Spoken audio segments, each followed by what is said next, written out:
How to avoid wire fraud.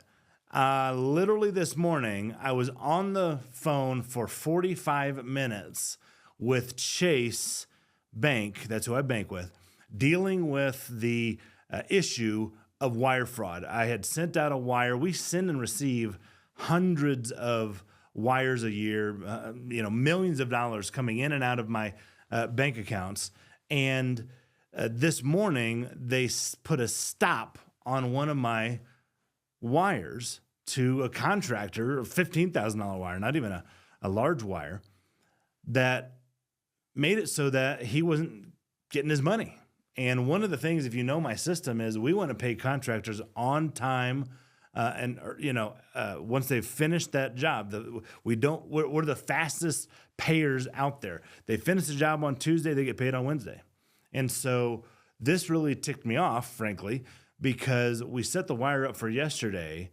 They didn't notify me until this morning that they had stopped this wire and they needed additional verification and additional information or whatever it is that they did. Now, I love Chase Bank. I really do. A lot of my real estate investor buddies think I'm crazy for banking at Chase.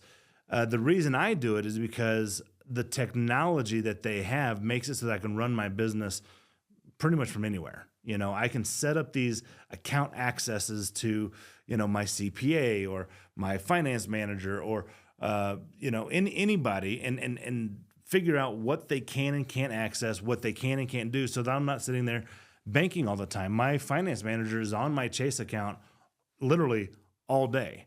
And so she is handling, transfers in and out, wires, paying contractors, sending out distributions to our investors, of course, payroll, like all of these things, like collecting a credit card, like they're great for that stuff. What they suck at, sorry, Chase, is the fraud prevention situation. They are way too sensitive. So Jamie Dimon, if you're listening to me, give me a call. Let me run through some ideas, or maybe watch the rest of this podcast. Maybe you get some ideas to kind of help people like me who run, multi-million-dollar real estate investment companies, private equity companies, make it just a little bit easier for us.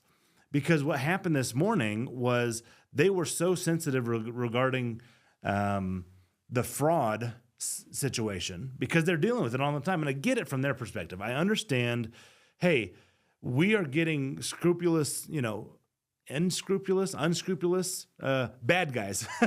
We're getting bad guys to come into these businesses or these accounts, hack in through the online system and try to, thwart the whole thing and make it so that bad wires are going to the wrong place. I've got a story about me being a victim of wire fraud in a minute. And so I get it. I understand that they got to be sensitive. And you ought to be sensitive. And this is what the topic of this podcast is how to avoid wire fraud, how to avoid being a victim of that wire fraud. Because if you're going to be doing real estate, and frankly, if you're going to be doing anything of financial importance, you're going to be sending and hopefully receiving a lot of money. And the way that the American banking system works is they do so through wires. And so understanding how to avoid that wire fraud, we're going to get into in just a minute. But before that, I want to tell you a story. One time I was closing a deal and closing at a title company that I always close at. In fact, I've closed hundreds of deals at this local title company here in Colorado. It's Title One. The wonderful Cindy Hawk over there is absolutely amazing.